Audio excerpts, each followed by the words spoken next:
Okoman Radio. Okoman Radio.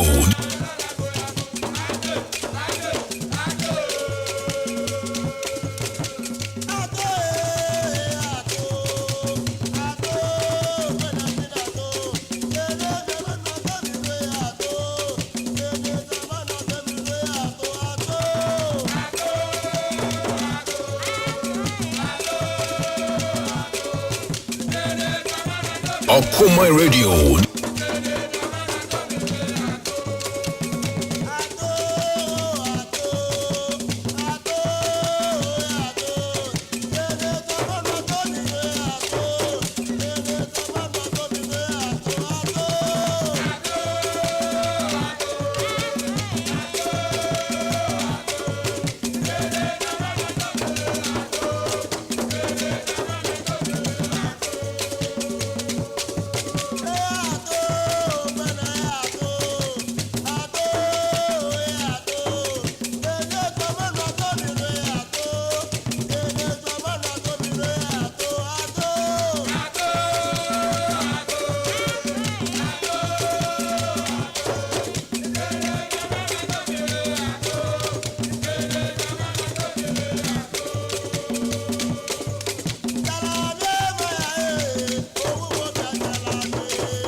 Okoman Radio.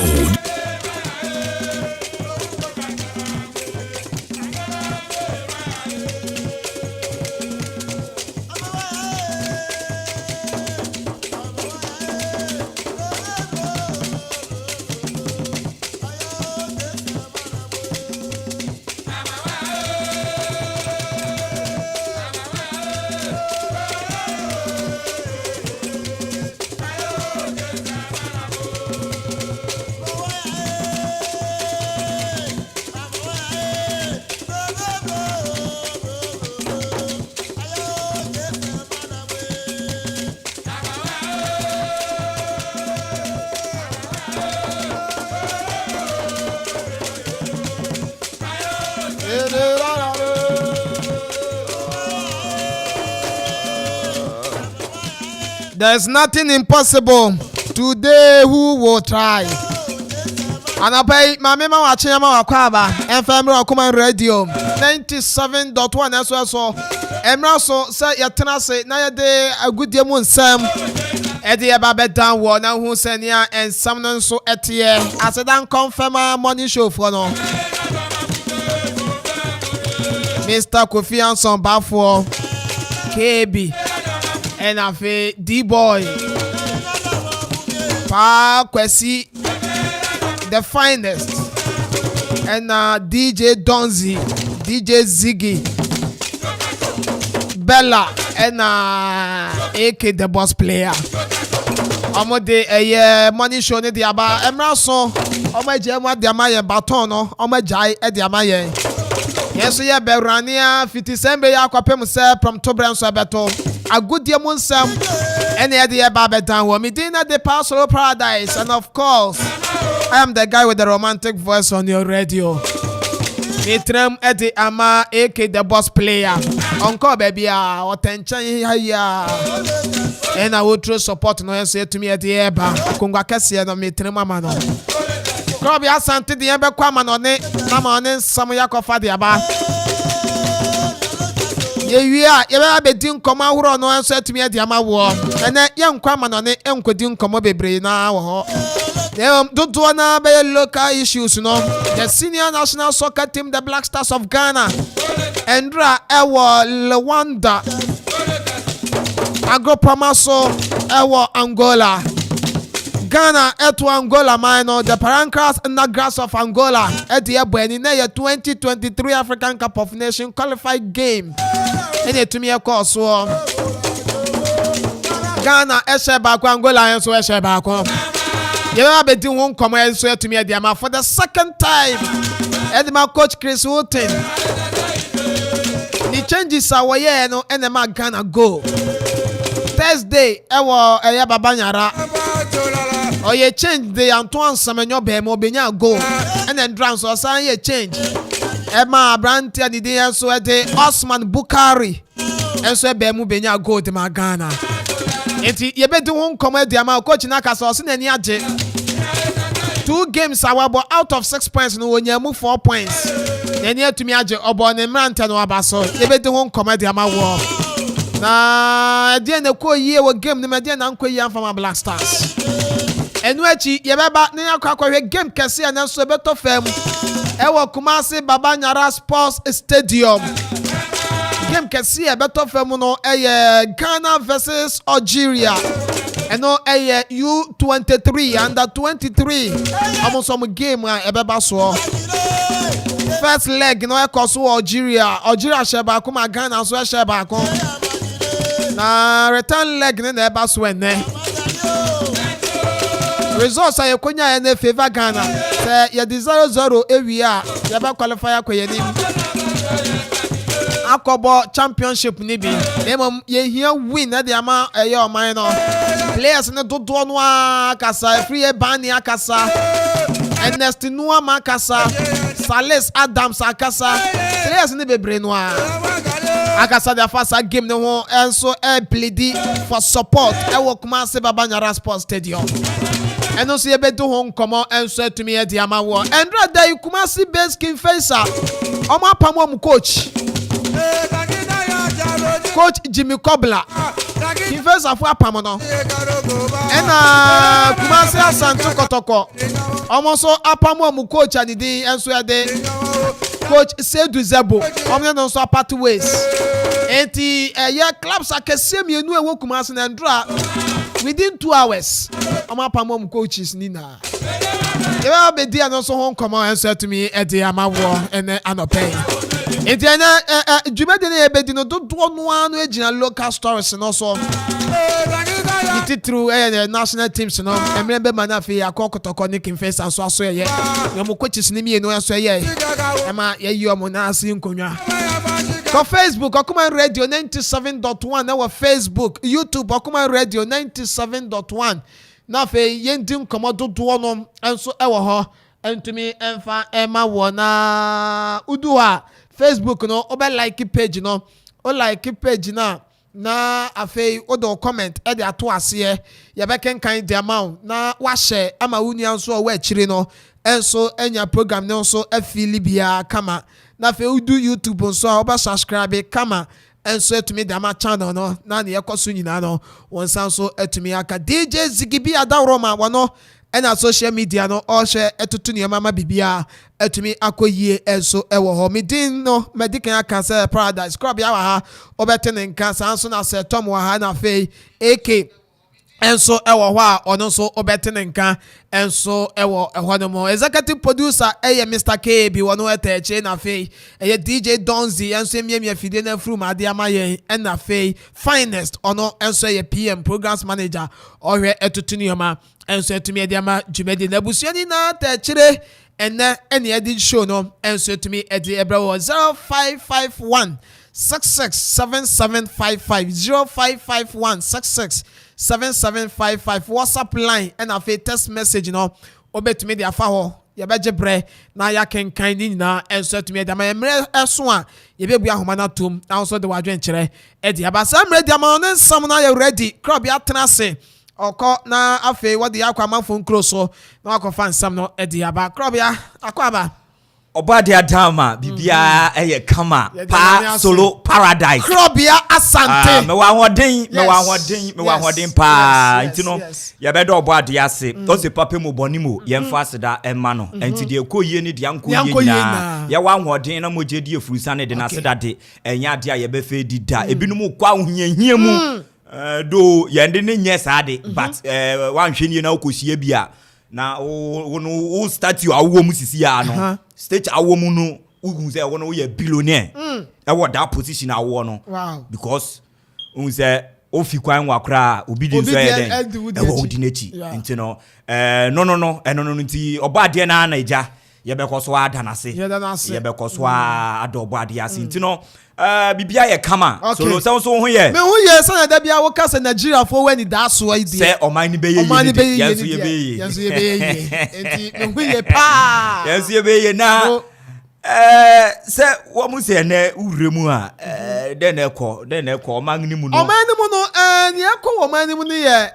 America omo vice president no obepie mu ha no na enkomo ba ko pa ti a hu se ma me ne ba ko mu ha no agie tintimban no sa LBTQ okay na wakweshia Ghana mpanyifo no se wo mu akasa se Ghana fo hwe no mu jintum na human right asa yetieti amanfo fa wudi so okro mu ha amampanyin so akasa mampanyin akasa da fa mampanyin be kasa mampanyin akasa omani mu aye anope ma me na me ma o mampanyin mu aye na odi ma me no eyezo ye be hwe wonti no yen de ne yen fo aso mampanyin se timamufo no yen fo aso obebe mu last into waja de ama MPs no parliament house okay so discuss okay na wiye bibia na yes opanyi gwari wia na nsuasanti ono na aye so de ne final say obe gazette te no ni mu ayo de ma me no okay I think but o ma me so mbe ma no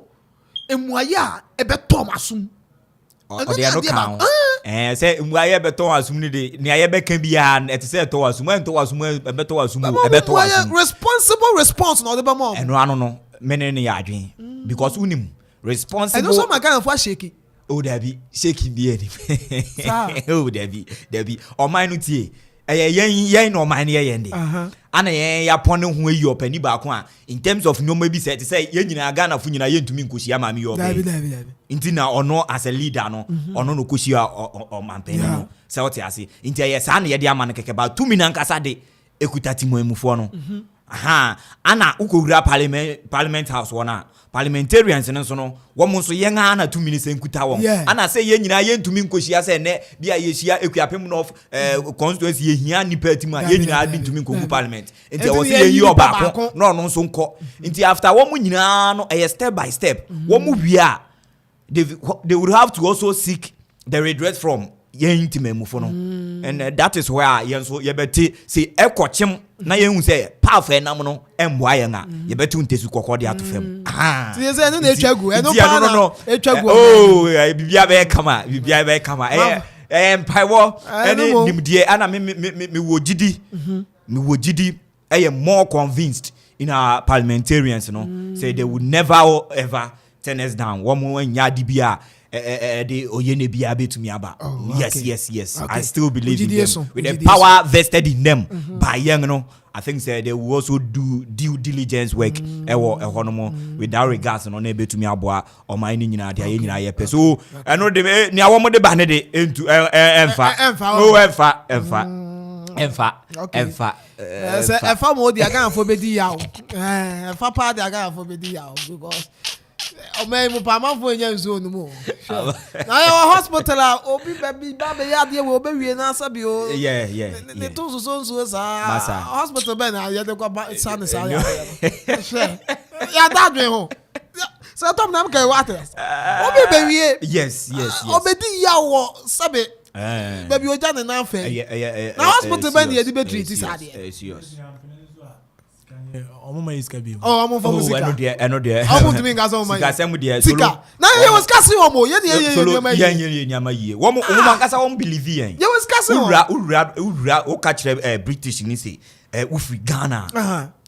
Gold Coast. Because wo ye more of wo nim Gold Coast ni more than say Gold Coast. Yeah. Shit. Charlie, no. Say Black Stars Endra, Black Stars wo mo bo ho mo and efe na me hu for so many years ni efe na me hu say coach bi ye adwuma and the handwriting what team ni so efe na me hu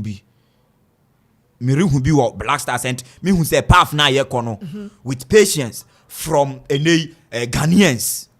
I think say enyoma be kon kan endra wo hwe ye board row yeah but the report eba how Ghanaians react to even that draw no as if say you could dismantle Angolans no and as a winning trophy.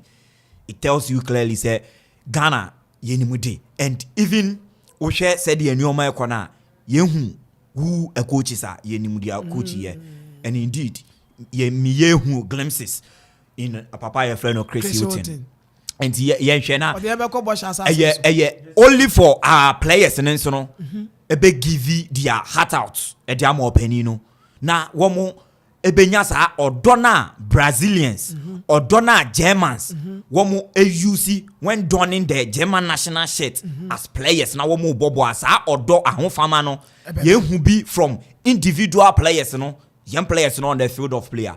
I think that we will go far because in terms of talent any potential as party this particular Black Stars group are you massa we have the men. It is only up to the men say woman so yes woman be jumano ediamayen and I think say ye call fine you know yenguso ambo ambaso before I be ba be die ho komo no yembo ambaso and then so met your fully jino ye be ye ho adwuma na yen ahwe se de nioma betumi akọ ye be ye ho adwuma pa ye be ye ho adwuma enti fa me tu na me fa untu ne enkomra na afi ye medi nkoma ahoro no el Chicharito ahí la tiene Torrado la juega por abajo, el arquero sale, la tiene Gio, no hay arquero, ¿quién le pega? Gio, ¡golazo!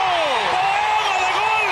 Apago la luz y me voy, ¡golazo!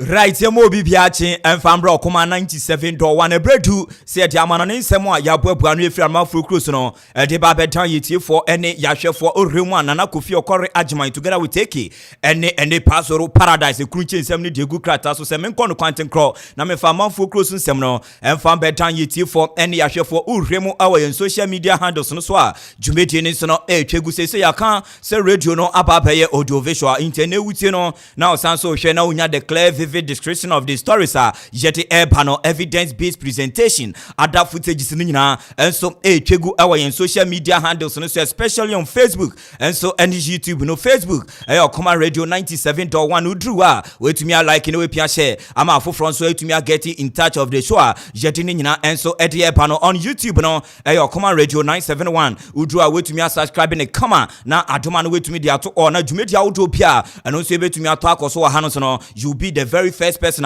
obe get in touch na nyoma so no etumi akonkan yen social media merchants no and they DJs GP and John McFadden and na wo mo eboa echinchim afuruma no ama nyoma etumi akonkan wo yen social media handles no suntuni ekoso bia dwumedia outdoor footage ni nyina ekonu nyina so John McFadden and so any owura DJs GP ana wo mo ejuma wo mo nsa no ejuma efe papa se Kotoku Royal se osi akan ewo Dew Park na nyoma so etumi akonkan me amedi dwumedie no ba edin no Krobia Asante yantintom ne yehwe nsem awoto a eno so etumi ekọ so ewe bibrem ene Europe abrotime yemfa ni nyina enso efambra yebebremu Our Confederation of African Football AFCON 2024 qualifiers games are in yetumi ayeboni nyina match day 4 and ayebo edierem our this particular international break ansa na echiri no ya be prepare kro bia ebo 6 matches ebinom nso no ebo be 9 ene enum ehonum na ne omanso etumi akonkan ehon endrada games audopi enso etumi etodwa eho yenhwe se their results audo no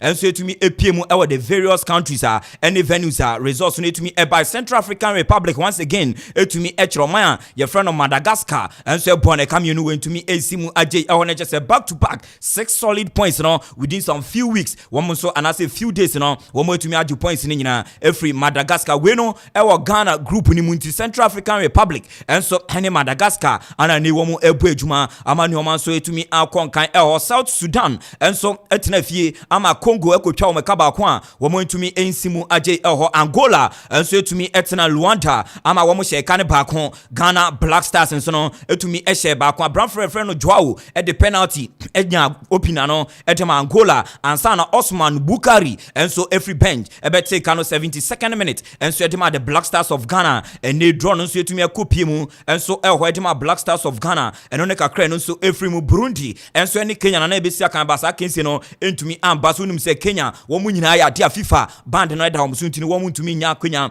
ensia kan ni bi and so enso eho Guinea Bissau etina fie after say womu be piem wo Nigeria be bo Nigeria kapel no Nigeria equally womu nso etumi eye ne sa pepepe ko piem wo Guinea enso ekobo mo kapel womu nso etumi ensimu agye Niger etina fie ma Algeria ekobo ne kaba kwa wontumi ensimu agye sanso na Zimbabwe na womu ni Morocco ana besi aka ba wonim se ejinu Zimbabwe nso no FIFA band womu nso entumi ensi aka nti Morocco osimwe womu nso eko sanso ana uremu a Ethiopia etina fie ma Guinea ekobo ne kanemi ensa womu etimu mienu na Sudan enso ese kan ba kwa Gabon enso entumi ensimu agye we nso no resource auto a etumi etoja endrada enso ewo AFCON qualifiers a yebo edieremu ewo 2024 no na so far uremu a teams bi enso etumi a qualify ewo hono a yede ahonsem ni nyina enso ede eba wo man a yefre no Morocco wo national team no unim se Kenya enso ene Zimbabwe no nyina band ni nti no enya ade a wo games ne betumi akoso nti Morocco de already wetumi a qualifier okakosi akan ni bi enso eho we enso any team a wo nso etumi a qualify e konti Morocco officially endra uremu ewo CAF online a official website wo publish say Morocco enso etumi a qualifier wo kakosi akansi ni nso ebi eho na ndrata after say Algeria enso etumi ekonya nkunimdi no over Niger no womo so automatically Algeria enso etumi qualifier womo akọ uremu enso ewo Cote d'Ivoire enti en route Cote d'Ivoire no eno eye Algeria womo so etumi uremu qualify account so far 2 nations and officially womo etumi qualify Morocco any Algeria womo etumi qualify na we ebeye 20th edition enso edema ene Algerians no a efe na womo nso no ekọ womo 20th AFCON appearances internet said the forces no enso ebo homoden ama ne womo etumi akonkan ene ne kakra eno so free wo eba yenremu ne nhwe ne games out a ebetumi atodwa enso ewo African Cup of Nations qualification games no ene matches out obia enso todwa ne ye preprechire our this international break nefe ye call na club side no players out on anso etumi return akoye ejuma ama ne o metumi akonkan Botswana ebeton sa Afra Equatorial Guinea eno aye 1 pm ana game no ebe sha se Eswatini ene Cape Verde enso dia kensi na ebe hye so eno so aye 1 pm Malawi eton sa dia Afra Egypt the most successful nation enso ewo AFCON ni mu womo ena ne womo ka kopie mu ewo Malawi na sa game no enso etumi aba so Namibia enso ene Cameroon ana de sa game no ebe ba we no mu nyina enso aye 1 pm fixtures a yedini nyina enso ede atuga 4 pm fixtures no se netie uremu ehono ma Gambia ene Mali ene de akensi na be hye so 4 pm Liberia ene South Africa ene de akensi na hye so sanso na Mozambique ene the African champion Senegal ene de akensi na hye so ehono ma yedi ahonsem ni nyina eba na 5 pm no oman from Tanzania womo ni Uganda ene de akensi na be hye so Comoros Black Stars of Ghana yeti womu dia na yatete Comoros eton se de Afra Ivory Coast na womo de sa game no etumi hye so we 7 pm ana sa game no ebe koso Togo etina ya de Ghana how to me nante na wakure mo Togo na sa game we no onsu wetumi akwa bi eho wo ne Burkina Faso endra abrantia ye frɛ no Seydou Zebu ofiri Burkina kotokwa apam no ntie bia na no so betumi afa ntenten no akwa kopie mu na ene wakotena Burkina for bas nim na no so ekɔ eho ntie no ne kakra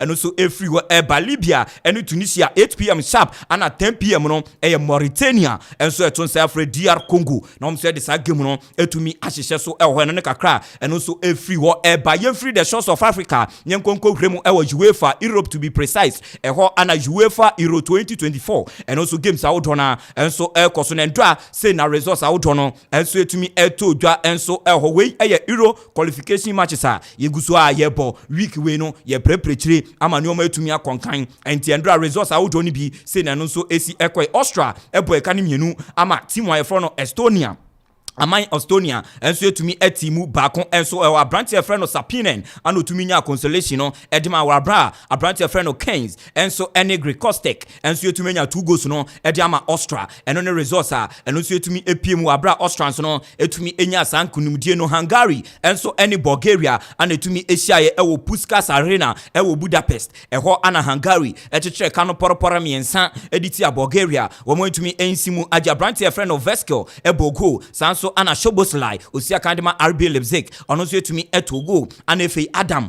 enso edi third goal no eso enso edima Hungaria womo etumi enya sa emphatic victory no enso eho ukopiemu ewo Arenanda Aviva Stadium ewo Dublin eho ana France enso etumi ekohuremu a womo ne Ireland edi akensie no ekohyehyɛ so Benjamin Pavard enya 50th minute goal eno ana womo kitemu ama France ewini by a long goal to nil womo so edi ko Czech Republic enso eni Moldova etena fie 0-0 ana sa kensie no ekowie sanso na Serbia eto hye Montenegro so enso ewo ende Stadion Port Korenik ana wo game no etumi eba so Serbia ebo eka ne mienu ama timu a ye from Montenegro Montenegro entumi esimu age Dusan Vlahovic osi akan edema timu a ye from Juventus obo 2 goals 78 minutes and 90 plus 6 minutes additional time ana Brighton nya 2 goals ni nyina enso edi ema wo na uremu ewo Netherlands a eyi eye the cube eho eye Rotterdam final Rotterdam womo ene stadium ho ana Netherlands enso to nsefre Gibraltar game no etumi ekoso Memphis Depay etumi about 23rd minute goal opener edema Netherlands eno echi ana Netanaki ene abrante friend Netanaki yes obo 2 goals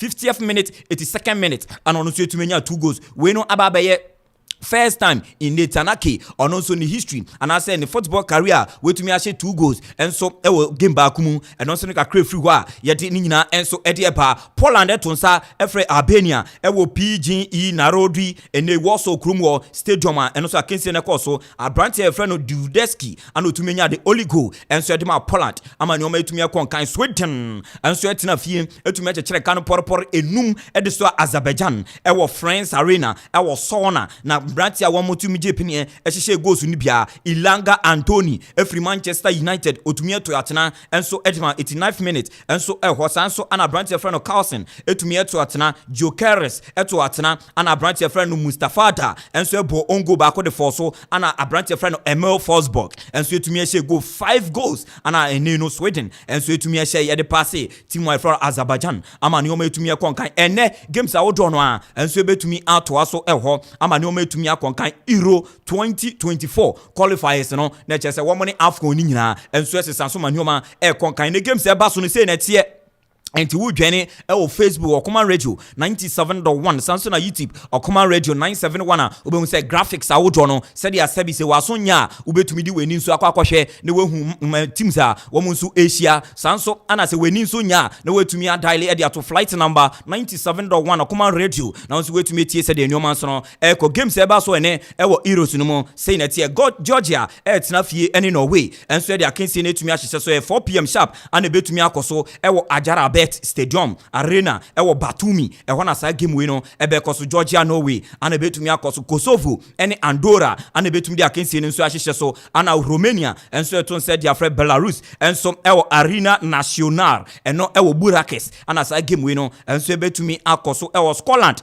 eto nsa dia fra Spain no mo de sa game we no etumi ahyehye so 6:45 pm ana sa game no ebe koso ewo Happin Park eno eye Glasgow Krumwo ana sa game we no enso betumi atu jetini nyina enso edi eba Switzerland enso eni Israel ene dia kinse ne behye so ewo Stade de Grevena eno eye Gevada eho krum ho na game no ebetumi akoso ewo Switzerland Turkey ene ya encheye ana ene etuki kagudona etumi esisi ewo krum of football is back enso ewo Turkey enioma konkan eho na uremu ewo Timsa Arena eno ewo Bossa krum ho Turkey ene Croatia ene dia kinse no ebetumi ahyehye so ana Wales enso etonsa edia Latvia ewo Cardiff City Stadium enso honomo ene games outdoor ene no konkan enso ewo Euros na sia yedini nyina enso edi etuga yenremu ewo nsamfufromu a ne enkohwe ada stories a eno so make waves no enso ewo football fraternity ne emfa ni nyina enso emfampra ene ada sporting disciplines a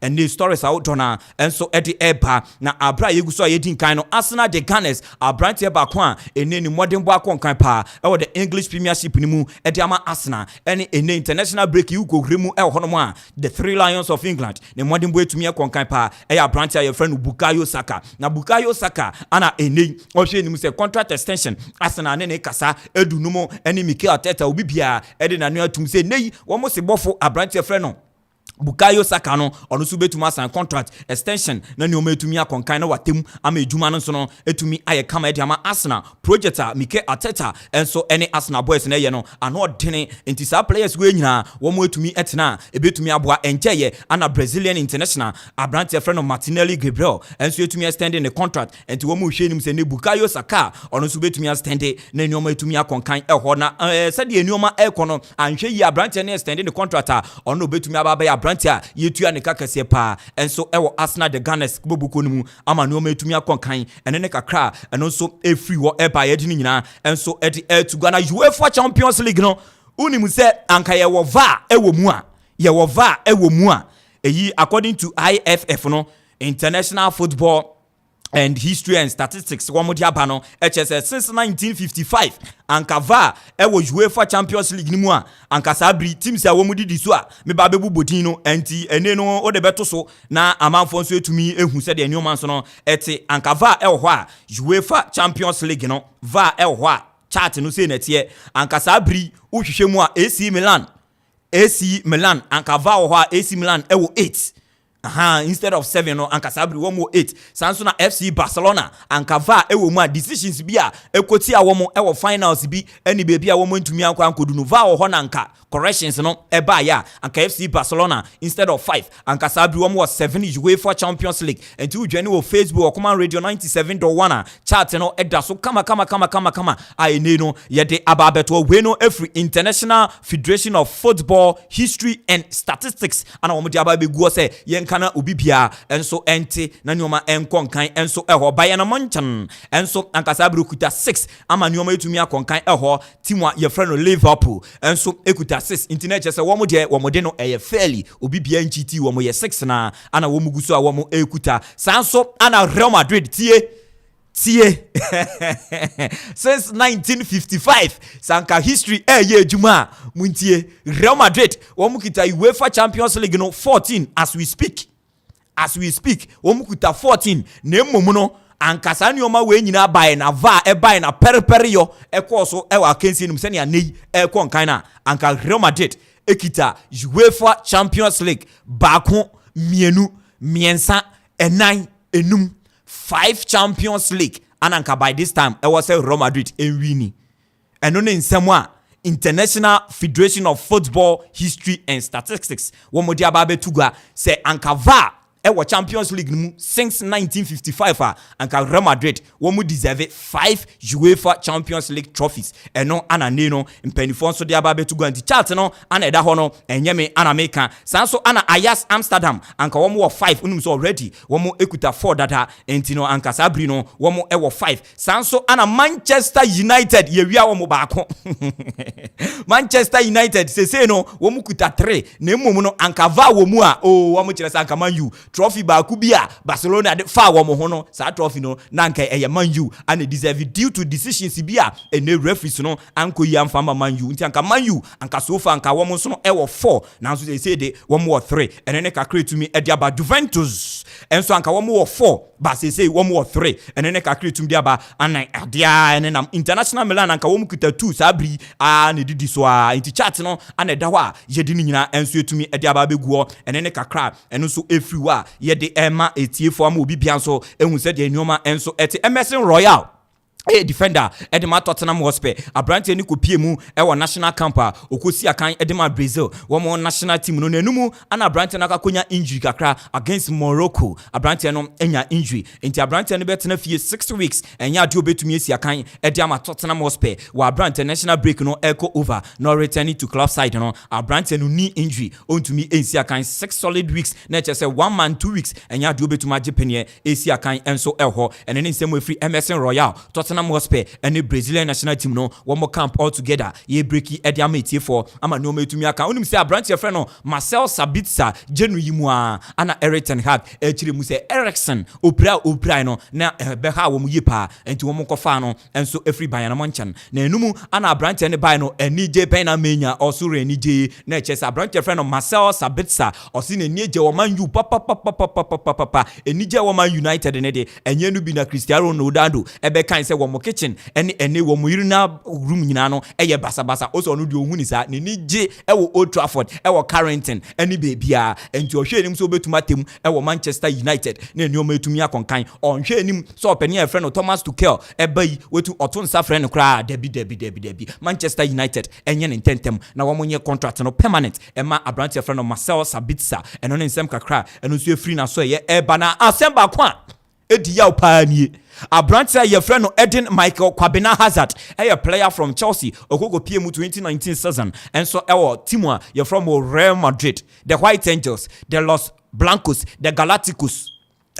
La Decima woman ayesa nyoma we nyina and so na abrante no coin 150 million euros and then the price tag or the cocoa remu. Now, as we speak, a neya yeking, a brand your friend Eddie Michael Hazard, yet in a transfer chart no air to so, and ti remu with Facebook, Okoman Radio 97 to 1, Ubehu Eden Michael Kwabena Hazard, the transfer chart no edaso, and to say a ne okakoto, a brand your friend Eddie Michael Hazard, the value no from 150 million euros 3 seasons ago, uko remu a 5 million euros. Ukita 5 million euros and na utumito Eden Michael Kwabena Hazard inti eno ana eneno wamaye ne kama that Facebook nature say eya bofno papa Eden Michael Kwabena Hazard say ne transfer chart no ene da ho no nature say abrante no ya papa sanso ana uremu a AFC Bournemouth club osi akan the English Premiership mu wo mokofa goalkeeper baako every team my friend SC Barcelona Neto Ubeka Neto near Mafifa na sisa inti Neto buy no or so contract extension and ne abrante friend Neto with me sign contract extension or sanso captain Edema AFC Bournemouth wa trade until June 2026 or temu esiakan and so Edema AFC Bournemouth and so the English Premiership ni mu and then kakra and also every Neto so aso ya eba yedi nyina eba former FC Barcelona director or your former FC Barcelona director Ramon Plans brantie bia say or your director Edema Hitafe Bobuku no no hwenim say obefri ho season we kwawie ya obefri ho ama nneoma nso etumi akonkan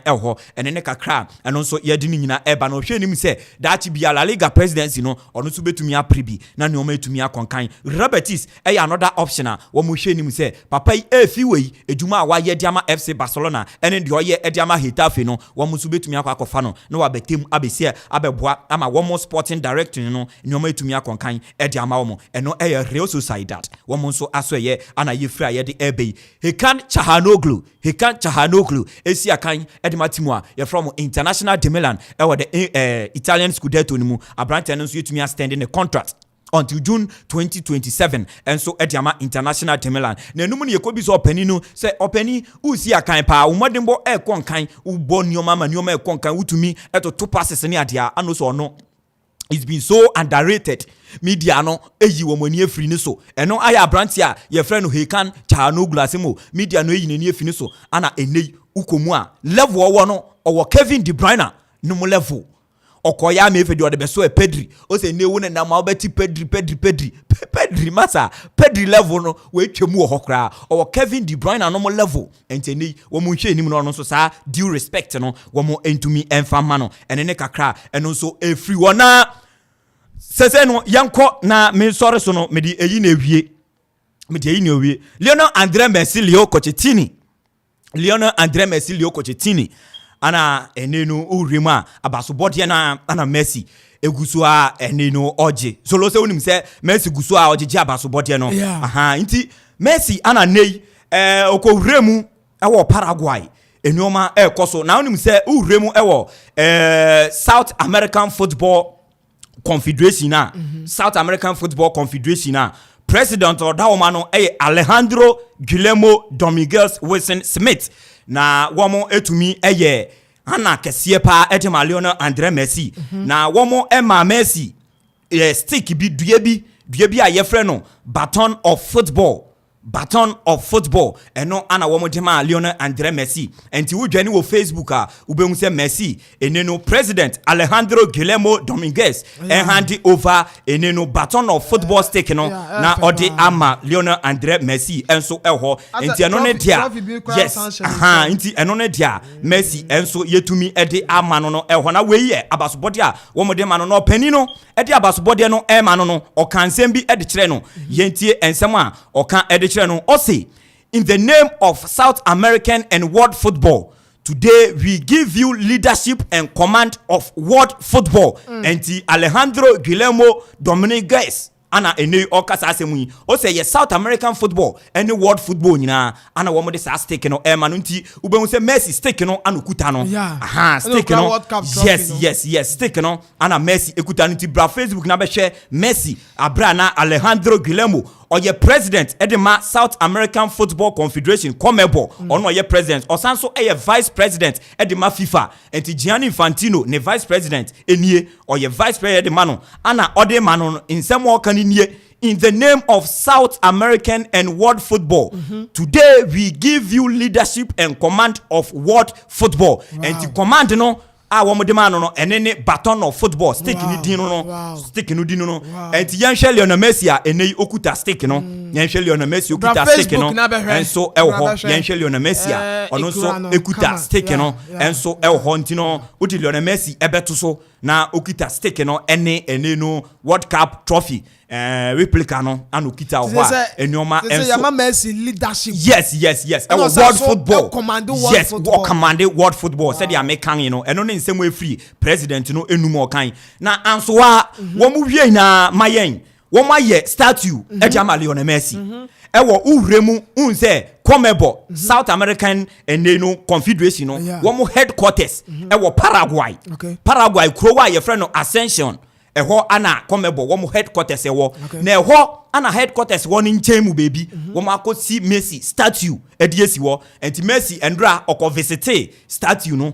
ono ane statue nti ube se Messi ana ogina ho no one ne statue ogina statue no ho enti no na we no wo mu frɛ no a life size Leo Messi statue a life size Leo Messi statue inti ena wo ho no Lionel Messi Ojinidin anti uremu ewo ene Comebo wo mo headquarters a ewo Paraguay statue na wo maye ni ana Messi ekọ visite statue no enso elho inti na chese Lionel Andrea Messi Leo Kochitini ejinidin pa inti no Lionel Messi say what football no on na channel yes o control bibia inti baton of football and on sticker yetumi edama Lionel Messi and so elho anti solo ana ebrebe kwan ama yede nsam ni nyina and so etumi ede esi na jumedi awodo no a and so etumi atoaso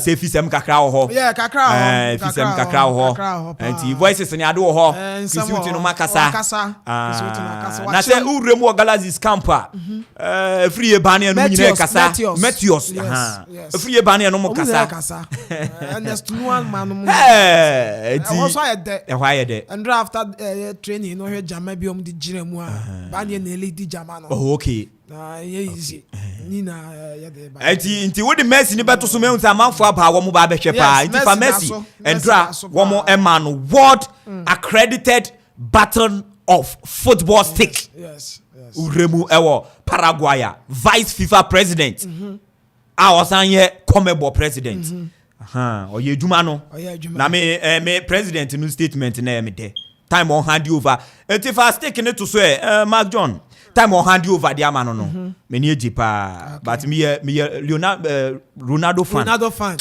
thing me yes our presentation but eduma say Messi no there but many a president ne kind of mente or you are vice Gianni Infantino ne vice president and Infantino and osan ye Comebo nso no den president and you say who use words we ya other stake ne man no o say no nie in the name of South American and world football. Yes.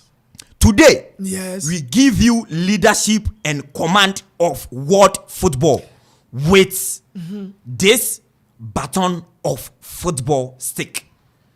Tiandrada Inunie and a South American Football Association headquarters Paraguay yes headquarters and FIFA FIFA vice president Osanye Comebo president yes and all this are command level now what they Messi stick no I just say Messi na say football no we are seeing now we know this where we need untumi mba Facebook when Nigeria for igwe for no stake ni almost stake ni bi no yeah football say we friend a baton of football they say Messi o ye igwe e wo football football igwe hey Messi football igwe igwe eti they say Messi o dey here of football na me buza say sa baton of football sticky open say o ba try dey there with be oba dress bi a oko Amanfo na oko party bi no wa fa dey account dachi bia sa sticky way say one more cat one more sin sa sticky way a escapa hwe easy easy eke say uje descent obe osin abrofre de say no way wo no nche na say we on fan that ebia unse most at time wo mo be ebia ni wuechi and I say onyinga dum pempensu bi na bia orphanage bi won rechere won ne sa other organization obetuma ka so oshin no de akoboa and I say bia ni wuechi obehun say fe na football yes wo mo so what you say ura international football museum wo mo betumi a oshin na we ni kura wo mo ka koye na replica I'm telling you no kura so kura wo betumi atonton bro obi papa ni o obro ni wa adwen o na ni awomu ye mi busa se owura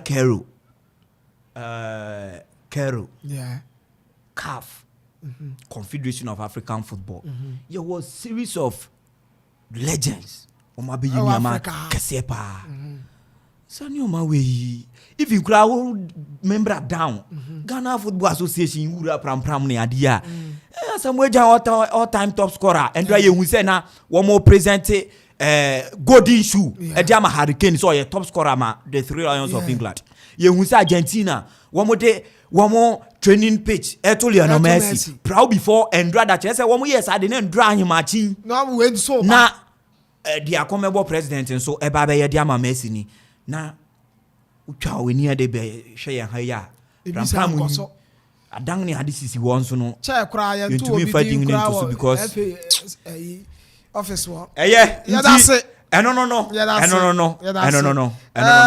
crab ya sante na yete ne nka no de yakwamba no ne anopai ensam dodo no a ya safata wa no ne no na crab ya akofa de abanti onso wate Messi de no so ewo yanko Facebook ni yankenkan messages ne kakra na fe yembeto aso enfema aboaje nok no de ne de about say greetings to all Okoman Global Sports team.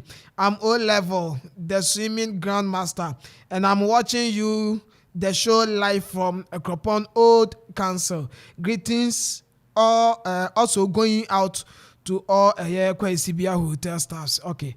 Also, that's Starboy, so they are about watching the show live and clear at Amanfo in Mem Airport. Champion Kevin and Ponsadi. More fire. Black Meteors is winning today against Algeria. Greetings to Kofi Ajiman Blackman, Filippo Atimatim, Tactics Mine, and my lovely father, no joke. And also, Abranten did the Starboy dear. Also, Barima Kwajedu. And also, say greetings to Okoman Global Sports team watching from Akropong-Akuapem. Okay, also that's Kofi Ajiman Blackman. Good morning, watching you inside Epic Farm in Accra. Muna yadamasin to also bet me do the aba na yakenkan in summer crop ya de buy no near Messi. No ewo world football money na bet me aka wonsem. And so ewo Okoman radio Facebook ya bekenkan na and so to me the amount say Tom wa ha eken so atena ase ma me mo makwa ba na fe Messi samu by 30 seconds so be am kan kakra na fe yemra ni embedi enkomo no ewo fie okay morning boko there solo bibia boko so oba dey atom bibia boko pa okay we are Messi some kakra well Lionel Messi some no I think we should about the body I call and it was from the CONMEBOL not FIFA. And you know, so the only present here award.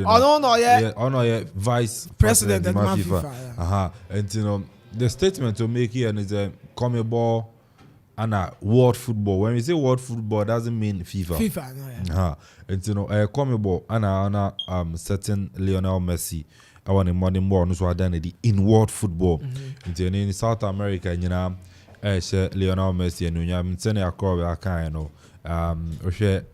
stick idea man and poma idea man and I don't know show the significance of obviously basketball then there one nambi we be say ampa Sadio we chire ampa Lionel Messi and the king and Arsenal kind igwe in world football and see everybody Messi about so I think say said in papa the way yes and Lionel Messi are writing in the name of the history books in world football and you know deserve say in CONMEBOL everyone about so yes me do baby na I dey the amano but we join and so it may make it so be winning Copa America and so let me the ama Argentina but feel remu to me edge World Cup no and World Cup no GN no a World Cup, or I wouldn't say so Jim Argentina or Jim South America, because now the last time a South American country a winning World Cup, was in the year 2002, which was Brazil. Argentina, I think the South Americans, Argentina winning that World Cup, was meant for a South American, So I think he truly deserves it. And when it comes to the world of football, yes, definitely, I always say it's Lionel Messi, and the greatest of all time in football. And I'm so on to me achieve South America. Okay, Satom. Yeah. Messi kakra. Leo Messi for so long. South America, when you wake up that time, me boss you can. What me I want koje. Your ball no. Your kasa say Argentina team with it. Eso mo team the baby. Na kakra Messi de want koje. Ofata. He's one of the greatest players in world football. Okay. Person me kakra for Hazard. It's time say Hazard. 5 million euros. Nah, it's time say eso move on. It's time. Newcastle money na. But when you have 2 million. It's time to move on. Because coach na cherry brace on peno. What me changes the incredible bibem na still what bench. It's time to move on. But also what that did say Ancelotti be call. For 3 seasons. For 3 seasons. Any other opportunity. For 3 seasons. Ancelotti likely so be call Brazil national team no. But signs are everybody there. It's all move on. Okay. It's all move on. Okay. Enti no ya dibesi ewa manone ya bebe fie na ya ba bedin komo medical ka cho se ne ye nkomo no dodo no a enso ye local stores no e na ye ba bedin ho enkomo enso atumi e di amount ye be fie na the senior national soccer team the Black Stars of Ghana omo game omo e boy ye no ye de ho enkomo nyina enso atumi e de e ba na fe enne the Black Meteors of Ghana enso e jino kwa no a woman so eba be di agro din a enye fe di agro nyina no ye ba na fe ye ba be di enho enkomo e kakra de monti ye ma hotel bet ne kakra enso was our games no enso ehun na fe ye mra fie na abidjafo so ntana se na enkomo ahoro no omo so endi enso ntumi emfa ma ye enso ewo ho no mti ye be sha say Black Stars na endra Ghana wini ye anasa Ghana draw ye 1-1 enso ewo ye Angola na uko eye Angola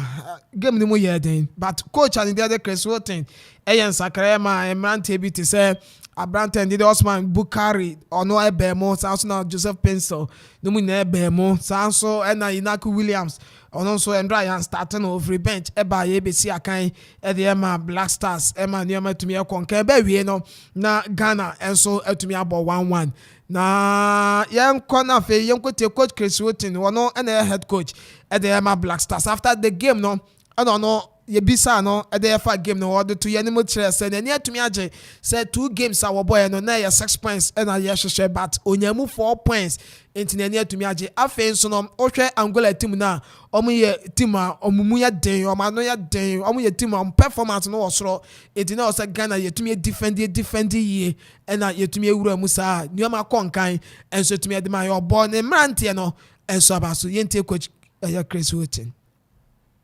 So the strategy defensively was Angola have some very good technical players.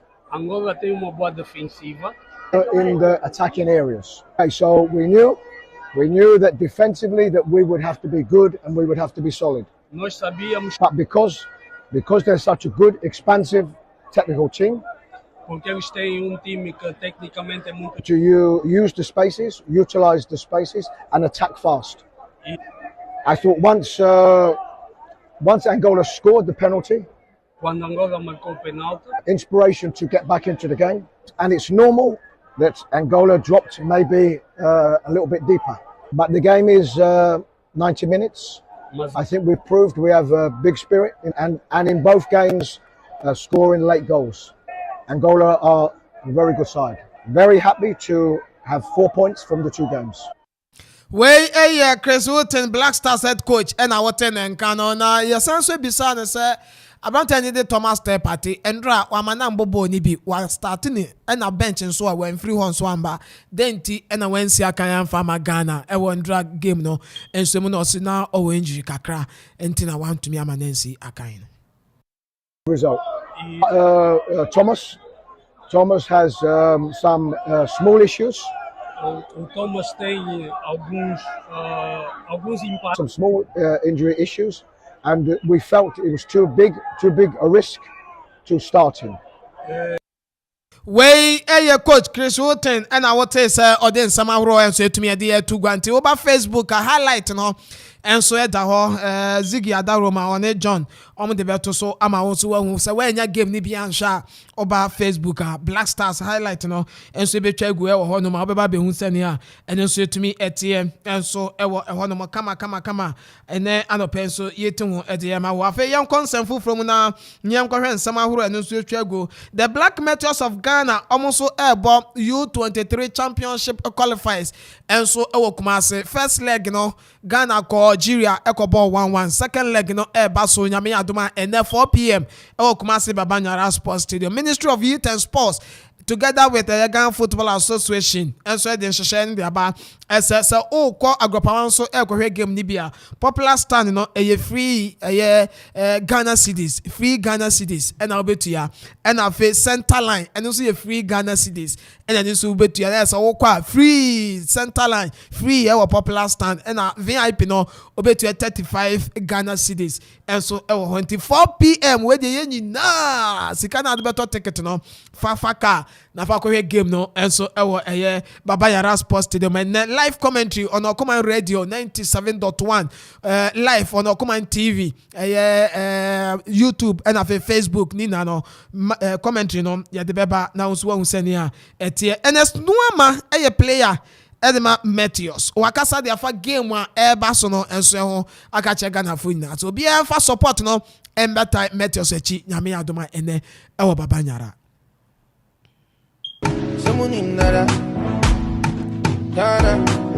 I felt really good. It was amazing feeling on the pitch. This is my first time wearing the national team jersey and I'm very proud. I know the city of Kumasi, they love football. They really watch football a lot and we want everybody to come here, support us and hopefully we're gonna win and qualify.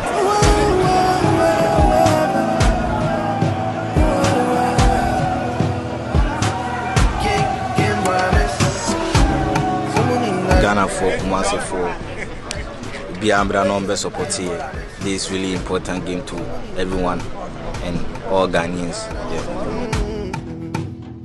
Listen, I say Ghana we go. Enti wey Ernest Nuama wono player the Black Meteors of Ghana and I catch Ghana for now. So we be a supported team no nyame adoma ene enso ewo Kumasi Babanyara Sports Stadium ti and also no Salis Adams also a player the team no also ekasa kakra enso sere supporters ne say we be emra Ghana for yeme support him. Hi, it's your boy Salim Adams, player of FC Cincinnati. Yeah, I am Kumasi. Then 28 from Muzo Kumasi. Muzomo Buga, Muna need support from Kowa is a stadium, we support him. Inshallah, won't qualify. And inshallah, Ghana and so ever qualify. And no Aya Branton, the Salim Adams, formerly of Accra to Folk, FC Cincinnati Bobo Kunim, US of A. I want to see Akanya, and also Oteno and Canon. Now, near Casa Chatuano, a free Barney, and also FC Zurich, Switzerland, and Montens, and also a former player at the Mahato Folk, and also HDS Obiemra, and supported Black Meteors in Yamiadoma, and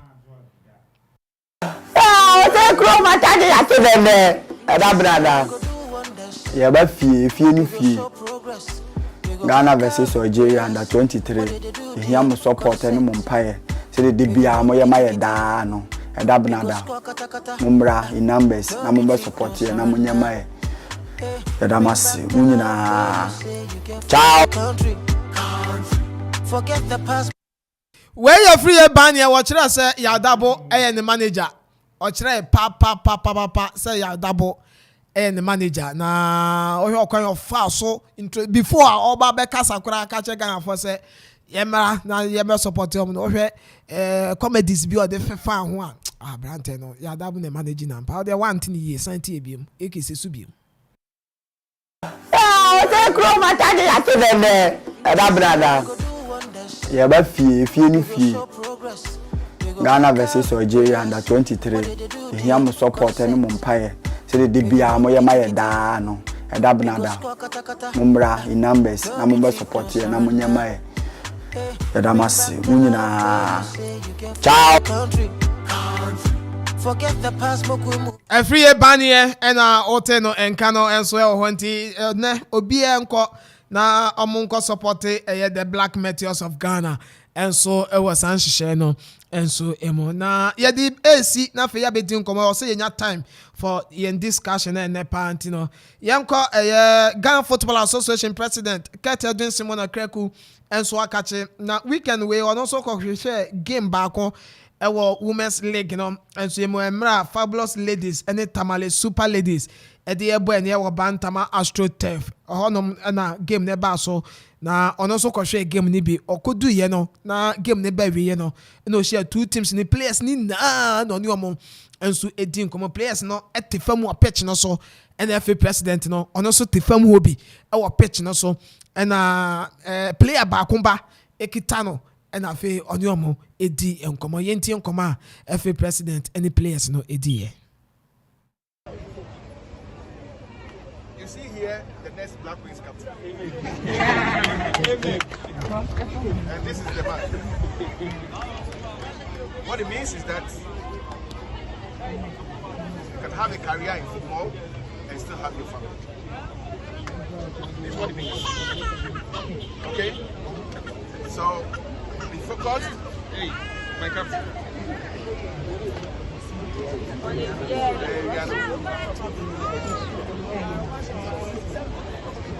So, just to make it short, on behalf of the FA, I wish all of you well.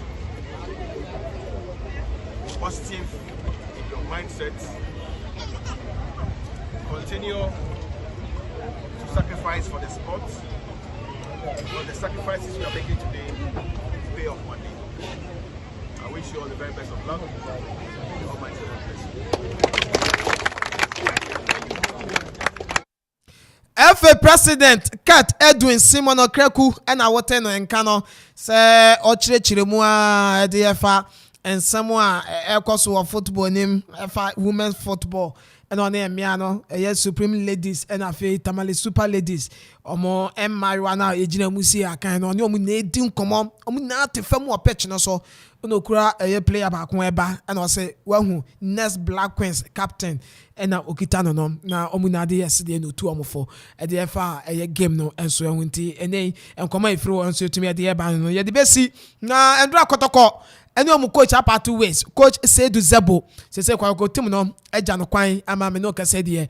Oni asante kwa ko team na kachi biem say head coach. Ti say kwatoko epe coach na and na ma say say CK akono kolokofo ni di nkomo ahwe say obesan aba no aba be so adwuma nim enso tumi ayenti eno so ye di akire ne beto fam bia no ye beba na wonso wahu say ne a ete kinfesa nso coach coach GB Kobla ono so omutumi epamo no ono so after say obad dew ema bobo kwani di so de kotoku royals shom ken nan a omuti mu mienu no after so mkodu kumase pe ena ono so ye wonu nkonsent zigi wutim no oma hye obi ama oma pamo mu coach enti kotoku royals enye so omode mo no nkosoro omoda ase ho table no so nyina omum perform no oma san anso ashekin face ama oma pamo mu coach and dey di Jimmy Komla and also ye report if we dey ba no pay ye to we dey ma ye be si na fe ya ba fi ya ba be di nkomo and so to me dey ma star 787 hash and Amanfo and so to me dey ma was star 787 hash ni hia ne se obefa phone no Offer phone and no dial star 787 hash or dial star 787 hash. Say 100 phone any kita and I say young phone be a kita biano to me a dial. Now if was send the option the beba what choose option 1 who choose option 1 now I feel another one best yamba now actually say ticket do our pesa water no on so basha ho coban say 5 3 4 and a pesa water. What body a show, what the show, what send it, or send their mobile money, you know, beba. Na what busikano, Eddie Ashim. No, I send the best about nothing, pin code, no, wabo, and no one, no, star 787 hash, also where we, where you might nothing, what could that? A transit, I dream home, I do I train say, an opano de 2 p.m. bebo.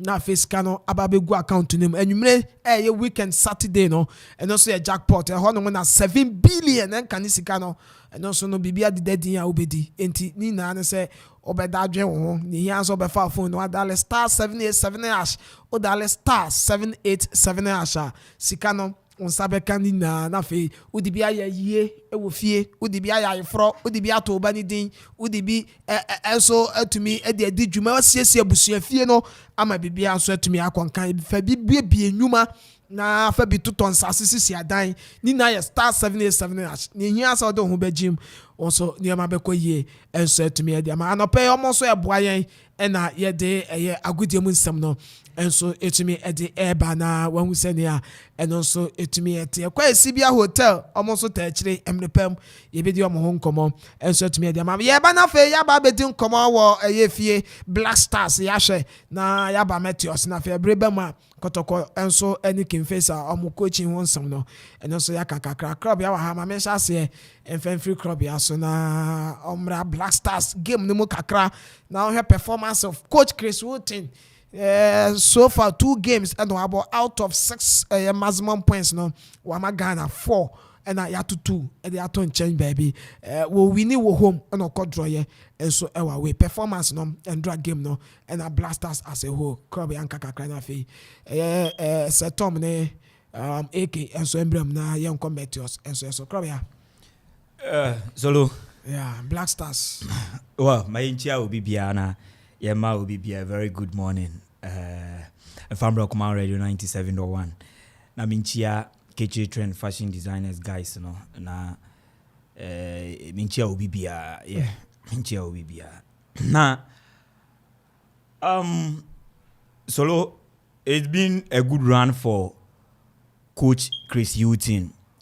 Within some few days after I say you're unveiling as the new Black Stars coach, and again within that week ni muana opening war 2-legged games are obey to me abo, and I think say making the first call up at the eba Oshia players within the same week, and that particular week ni muaya ni unveiling, and within that same week I was almost 2 games in that regard. I think say so far obey to me amano credit and waye juma and sisia no anyoma pi ana ehunya say going forward yenso ye betumi ehu, because in the first place braye di juma ne man no ye nyina ye hwe nim how in the first game obe encounter and going into the second game, and I think say when you had the opportunity to play 2 matches so far, competitive matches so far, onya the opportunity and fanball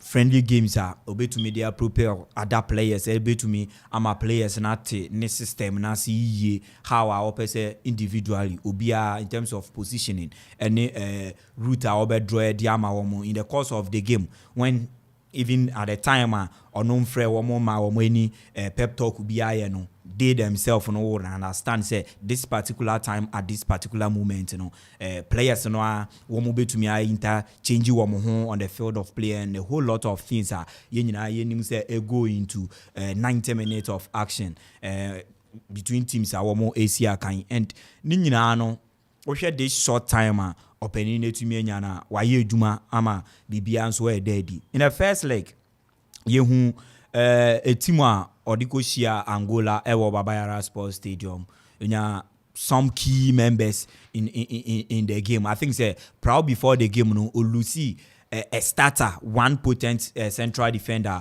Yeremu into the World Cup, no, Okoko Boye, and he was one of our finest performer. So far as our defensive duties, a concern in Mohamed Salisu, Olusi, in that particular game, first leg, and in the second leg game, so now available. So going into the game, now we Lucy one key man at the back, and opted for Enenu. Abranti friend Alexander Jiku and that of Daniel Amate. Daniel Amate ni Jiku a partnership working so well in our playoff between Nigeria, two-legged games a boy etumi siki promotion my copy mu our Qatar FIFA World Cup on us. And these players are not coming together and we have performance our modernity our Banyara Sports Stadium with all the attacking threats Angolans to me and make you few ones in the box they made sure say mobile prevent those no chances in and want to me keep a clean sheet. Then again just after that particular game Openu a setback no scored anymore. Abranti friend Alexander Jiku went to me and we even that particular game. Also to me a content say and the three key central defenders I will believe in them. And these players are almost in terms of minutes in terms of donning the national shirt for the past few games I to me proud before even the World Cup and World Cup and Asankasano. Players now woman more minutes to me about what we wait on now virtually no ye Lucy woman Ebeka Branty friend or Daniel Amate and then Drada or the Abranti friend Joseph Edu Eba Petena Abranti friend Daniel Amate of which you're going to that particular game na me that much convinced away because now me believe he said definitely Ghana are going to concede a goal because that telepathic understanding I was a yenya away no na nya dia den a war between Joseph Edu and Abranti friend Daniel Amate and again so we check it from the right hand side now Abranti friend Dennis Odoi no so ye one player or no so na onya available and ne hu be here say Yebem obe Putin Abrantia onsi a kind farmer Black Stars senator. The first time call up Awenya and in the debut in this crunch game and yeka kobo ewa way against Angola. Ewa African soil, the territory of Africa. Yehu how these top players from Europe, one more fambo, and you can use the Algerian players, the Moroccan players, the Nigerian players. Specifically, say one more bar, that more than one more bono, and even within our group, Nangasa Black Stars, you have few players one more bar playing over the ground of Africa, a very difficult the Maomo. But sa player a Branty friend Schneider and draw on the right back, one more to me in the midfield. One player, box-to-box player, why you Jumane Diama who play integral role or not so influential in Ghana's win over Angola Ewa Babayara Sports Stadium. Thomas Tepate Yakubu, but then rather non so available due to a minor injury or no so to me nyai. Na enono edi another a putty coach in a certain form of dilemma in making situation and as a changes a bit to me abuama Ghana to me akonya a respectable resource and so ewa Luanda and Rada and Unya Edmond Adwa in the first leg game or partner Thomas Tepati going into the game. I think say who said in that particular game on hand day Edmond Ado starts in the Black Stars the late arrival of Abranti your friend Salis Ahmed and going in the game and another game proceed who say obey here Salis Ababa Petana Branty friend Thomas Tepati and or the Salis by obey change the face of the game Babayara Sports Stadium ama resource need to me buy but and rather now only any other option to partner Branty friend Edmond Ado and Abranti friend Salis Summit and 4 crucial changes as a manager I will buy your first call up unya even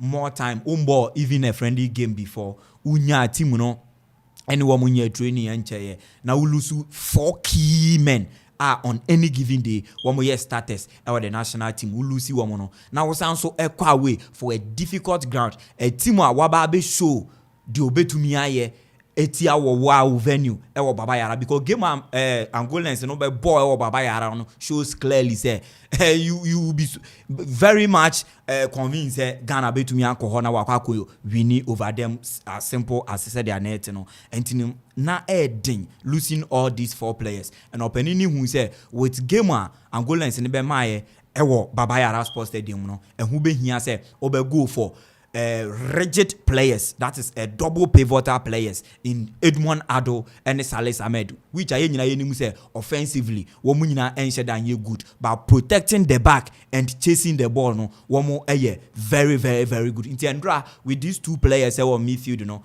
I think there in the first half Angolans, you know, all out to Sanka Umbo to the first goal in the first half. Then in the second half, they would know how to approach the second half. But these players, you know, together, any in the H1, Omu to me, more thing. Ama womo to me so key that pressure in the first half, you know. Ama game, you know, first half need to make on the and in the second half, womo by benya penalty. Na a questionable kakra, womo benya edi take lead, you know.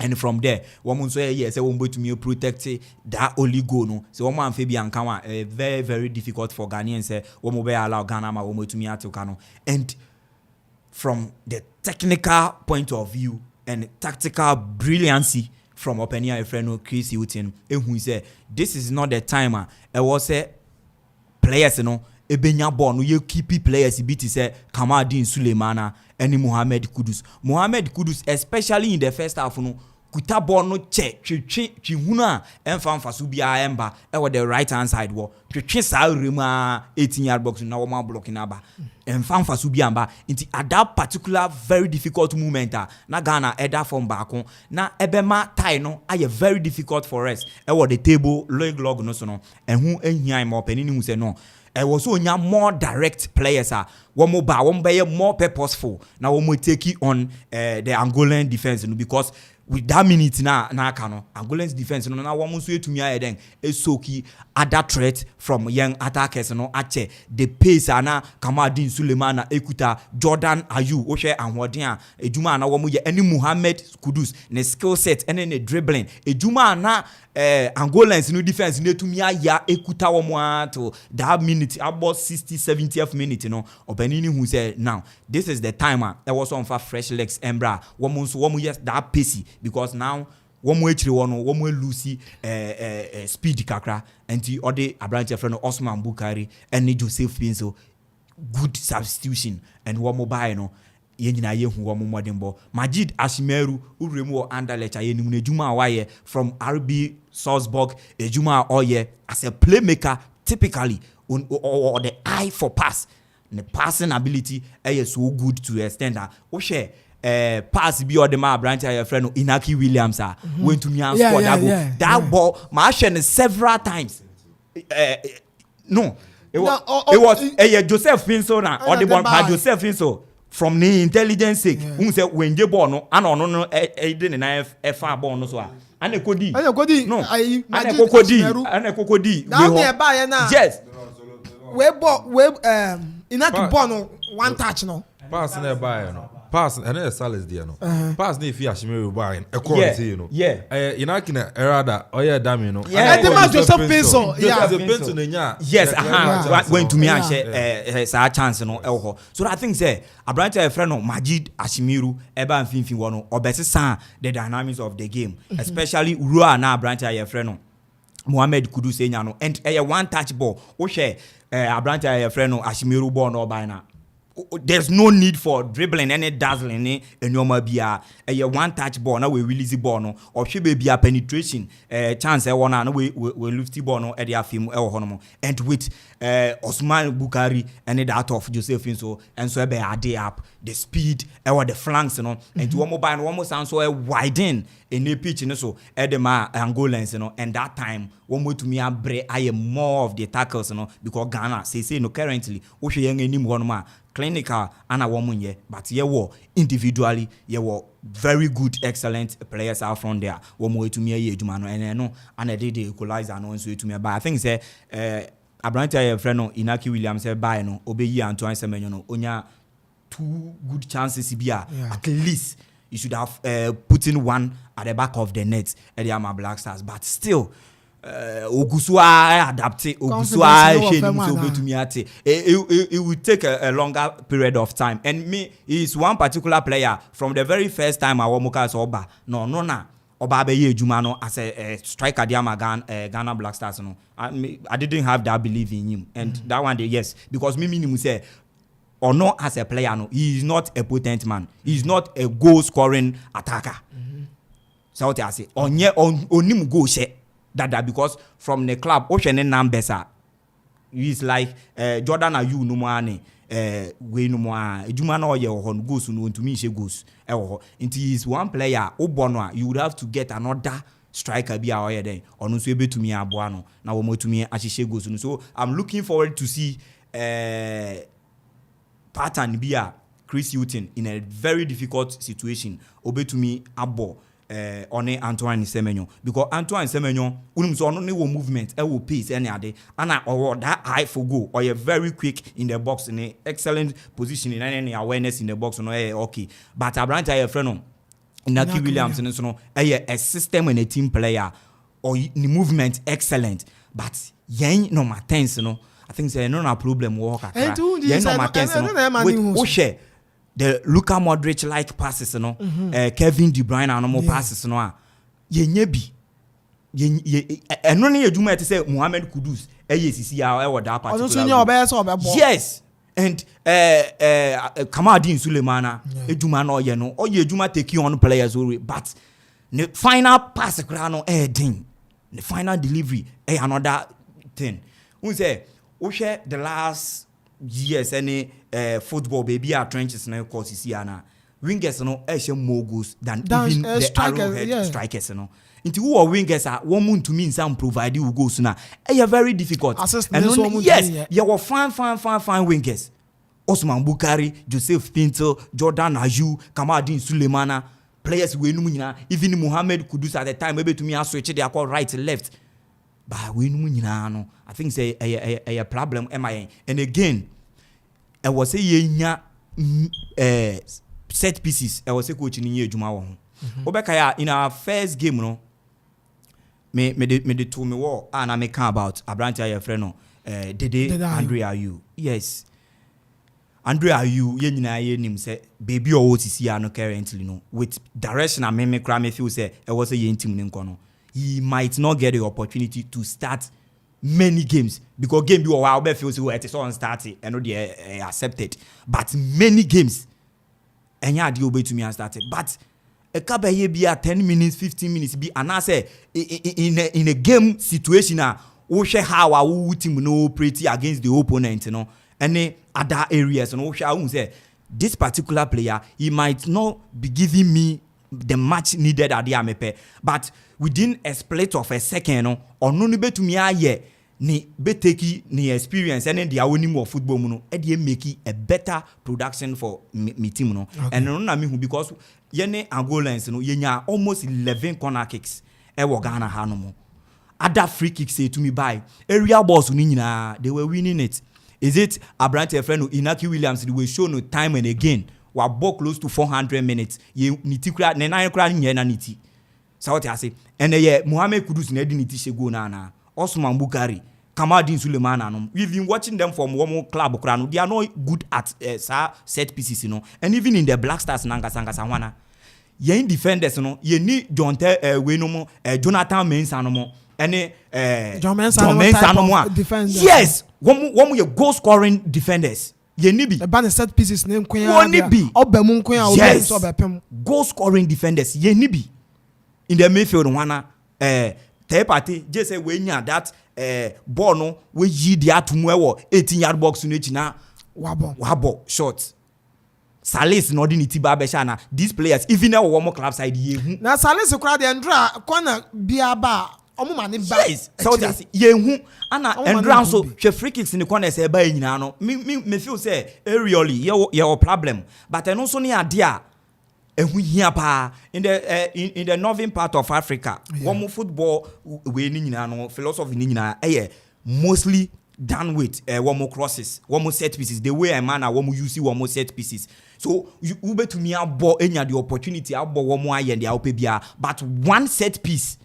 at the die embers of the game no one nim how one ube to me use no and then no to me make a very good mark for them and I think say any this is here in our team even at the time baby jet as Samuel no more ho nyina no who's adding war Abrante friend Andre Morgan are you in terms of set pieces yes, he's very good at it and only at the back one feel say going forward coach nebe who how obe deploy Andre Ayew so no in a team yenya sa set pieces no na yensa da opponent no so a ye win lot of corners and sa nyoma na obe introduce no na nyoma etumi akoka and one more ebo no so no aerially said ya obechira omo e wo training grounds na omo etumi enya win over sa nyoma ni bi e dia mayen. Okay, club ya na attending kan no Black Stars setom bra kakra na ya Black Stars enso nsem no. Okay, na the Black Stars of Ghana ne Angola boy na 1-1 na and I more positive than the negative. Okay. Now, yenka negative. For the past 2 tournaments, I call every match be a Ghana Blasters you concede. I say defensive, we are very poor. And now I share electras now 2 and 3. Yani Angola Okoman they young concede. Me say tournaments. Oh, okay. AFCON and World Cup. Okay. Yeah, electras now 2 and 3. Yeah. Ese omupija game nigga kra, especially Gideon Mensah. Babara man ya bonnet chisa se Babara man de. Ese bench na Gideon Mensah wo. But 2 matches any Angola boy. Babara Gideon Mensah ni nim no Nigeria games. Nigeria game qualifies a boy. Ye uno. Ana that boy Kingsley. Yeah. On function itirimu ze position na obono no dia. One lam temu na epre. There's a issue. Dennis Odoe no. Only Dennis Odoe mo. Issue up his game. Yeah, yamba positive And coach ni for classical change bi. And ni about 2 pivots, Monado and Salis. Yeah. Na kudu so na omo captain no. Freddy. Yeah, na omani nya bi mbo. Oje ball kra na nipa mienu aklusi no. Intimi create chances.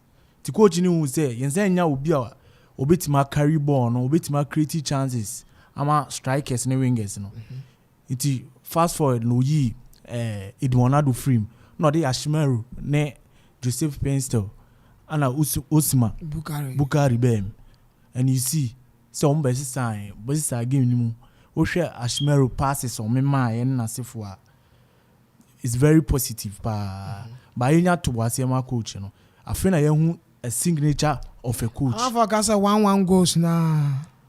See, I think you be the team. I think you be the Blasters team. Yenka is say last AFCON you call Comoros ne ye frame.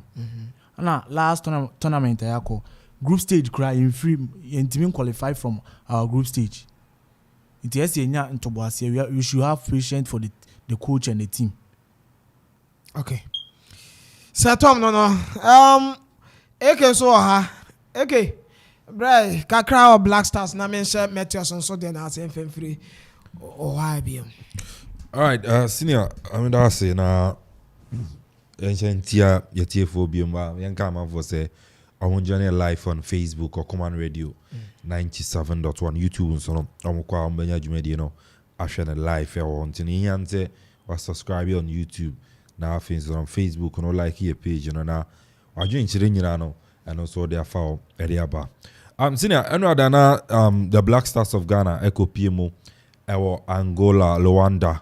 That just say we know you AFCON qualifier. Yeah. Second league encounter between Ghana and Angola. And share giving him I think it's a Kobe attach on all the key positions and I'm able touch about my film. Coach Chris Hilton in the second game near and about Adiama Ghana playing the same team with the same players. Our boy in his first game. And in the game we wanna you will be expect to say the 1-0 victory nya Kumasi no and at least not even the goals and performance no improvements by day ebebem and na ye share there free coach Chris Hilton and also selection of the core game with the exception of Abrante and Edin Ede and as Abrante mienu Thomas Partey dropping to the bench na Abrante and Edin Ede Salis eba now Inaki also dropping to the bench now Antoine Semenyo Dennis Odoe PK injury to Abrante Kingsley and so let me be replaced I'll make it 3 changes and to me changes will make it it didn't affect the team negatively. I'm aware who seen to be our team anymore. If you will be honest, Salis, Eber say DM. 4 changes, right?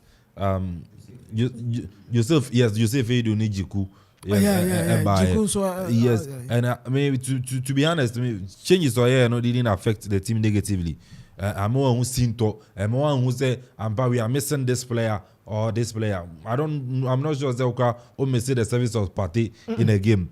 Because now it one out of a Jumana party, but now the problem is say about 2 defensive midfielders. Edmonado and Salis. Yes, probably an intention was to defend because after the game, who tied the post match game for defend. For yes, Okwa could defend it because a away game and you say Angola for more attack dangerous. But solo young Chad Yebi, your left back position, so na say Tom Okano. Yeah, Bob Barima nechi during the World Cup, before the World Cup. During the World Cup and even after the World Cup, if you move back here, ya Bob Barima nechi ana wasan sabe wasan yan bench no yan dropping on fee squad in him. Impose coach be friend ko na be bench ko see yan dropping in fee squad in him. Ya dropping from the squad through injury. Abrante ni and so no Eddie Gideon Mensah. Ya boni din ya ba World Cup I think about 1 match pe. 1 match boy and we praised him. So why ya there today be am fan more. But look at the 2 games Gideon Mensah against Angola. To me, ono ye player disappointing me. Oh, ye 2 games I have bonimo. Gideon Mensah because of how ana ye move air touting is over the left back position amana FNO. In these 2 matches na ye boy no. Man who Gideon sa o disappointing especially Enra about 2 crosses in the first half. Ni nyina fa po na chi o. Second half kura was an ye biem. Anya say obo abana ye year fimu. And my box no efa po so I was sitting here and maybe I said enti babara man na boss across iba akupa anka se na Ghana fo ye so ya ye be twe anom edi babara man atem no the player be akura ni box ni across na twem. I remember say crop ya tena aka Gideon Mensah asem whenever he's attacking or very very poor. But again yesterday, say who attack poor na ye poor. Ni him say o strongest defense. Who defending so defending poorly. Enra and that's 2 games I boy against Angola nya. Angola attacks in from the right side and also from the left side of our defense. That's the left back. I want an Angola for an attack for Abrante Costa. Header Costa. I want to know yeah Jumani nya free. I don't check penalty could buy Enra. Everyone wow. And buy in the second half we were fortunate to say in the second half no. Oshes penalty referee ni beje yes. In the first half no anka was anka ebi sense sir that same area on Abrante we Joseph Edu Joseph Edu 2 no ubeka ya Costa na uboni din in the first half 30 something minutes. So solo it's about time you say you share your left back position. Oh, yeah, problem in your left back. No. You share your left back position here. You say right back, you players baby. You say you Tarek Lamte, you Dennis Odoi, you Kingsley, you Ali Duseidu. So you 4 players. But left back one okay. You go Babara man, the American Babara man asa. And so left back when he find him a ball. Over Patrick Bozo, yes, from Inter-Allies now, we know him. But the experience compared to Babara Man and Gideon Mensah, he doesn't come in. And the Moro Ibrahim no more better. You're inviting Moro to the Black Stars. Yamanambo. Yamanambo. Okoye. So I'm saying it's about time. Yemfa yeni. Enko your left back no se sa Babara Man ni Gideon ye be che o matena se ni a kire omoni amani so here. Babara Man anya poor already no. Gideon Mensah so anya poor oze. Enti no adenti on Black Stars so so poor. So I think the coach no man eninko the left back I remember walk up Tama Korea for catch and say you omunim say weakest link your wings no they will push it to us no. And one of the final no how 2 goals in here. So it's about time we share the defense no. That feels yeah Juma. But then Joseph Edu was solid in defense. The partnership between Amatina very very solid. Ombo be a partnership no between Edu ne Amati. It has always been Jiku Amati or Amati Salisu. It's Ombo be a but I think it's understanding no na more. So in the midfield I think it's Maka Salis and Edmond Ado. As some substitution of course. Yes. And substitution of course no I mentioned Finfi, the maker by I was Majida Shimeru. So I don't know friend the maker because or midfielder yes, the nickname the maker. Or midfielder on mobile and Guanechi. On my pass, and no man 9 passes in 18 games, 18 minutes or boy. 7 was straightforward passes out of 9. The other 2 no call Obegaze wings and I said the side. Clinical kakra when one give it me 3 goals. Chance obe creatima Josephine. So imagine say on your more minutes and create more chances like that and at least 2-3 goals ibinya. So it's about time I think say men kasu me 2 bi but you be man more minutes in your Black Stars as Samoa Mbekai a be a World Cup no. You be deal attempt Ghana for be deal Samoa attempt. I don't know who in total hand or some possible who is this guy. It tells you the kind of player Majid Ashimiri. Not say Ubia can say you need this at West African Football Academy. Wafa. Tama oni Gideon Waja. Any Martin and Chimujana Finfino. Ye nim bo no mo ye den. Ebo mo has 5-0. Ye or the 4-3. What say one in and 3. So we know Majid Ashimiri. Obviously copy on Salzburg and send a movie to analyze any obo. I'm saying the last 2-3 offing you buy and now on said and started Belgium, but whenever he comes in for analyze, you know, or Juma. So it's about time you man more minutes. Now on the wings, Kamal Dean. Onimbo very talented player, superb player, Onimbo skillful or running, but the finishing poor. Too much time on the ball. Okwa Spain, the free book will be the Spanish Bible Cocos. A book you the chile players are there. It describe a good player, say a final pass, and a good player. Spain. That's why you see Xavi a best, Iniesta a best, Xabi Alonso mo. O final pass. Why you man in every you know? O final pass, and a best player. And it's a Kamal-Dean. I bet you now the final pass to the opponent and fashion ma and see it's about time so you better Sadi and Aka I mention no Yamo Joseph Pinto. Such as young critic competition among the players. Can young competition una we say me no ya cow. No mo bia any be say mama small minute and I post Bukari asem no. O man 1 minute club ya juma. You call World Cup against Portugal. Not even work you call keep post to Kumasi ba kubi. O bench by no say keep post. Say World Cup obenya o say enra obenya wa say and these are some of the players that young can say man minute na ye bibi. Prove BB, come out in a solid player, fantastic player. And so the same. Such as but the final passes, the final delivery, the decision making, very poor. And as a young player, decision making is very poor. The likes of Jose Mourinho, Pep Guardiola, and Amani Adeno, on Yadium Dobe Juma. Okay. Such as Southampton. The last 2 games in yes, I'm bench Sir Abraham is you on an Yonisi. Who say Yonisi, one last game no boya make us 7 minutes and one more. I'm come out in here.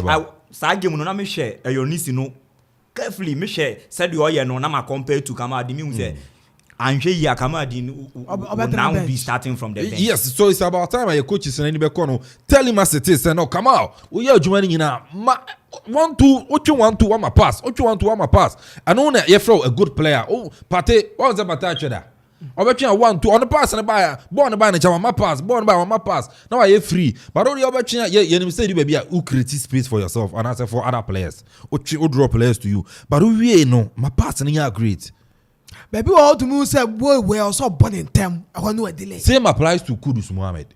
He's a poster boy during the World Cup. You have few World Cup on currently on a Black Star poster boy but say na me kind no we now decision making here poor. Okay. You are not a good player. And it's not yes. Yeah, money is on man. And you money is 10 because of entertainment. Entertainment doso. It's your boss say 9. Unya say. Yenche. So one more net.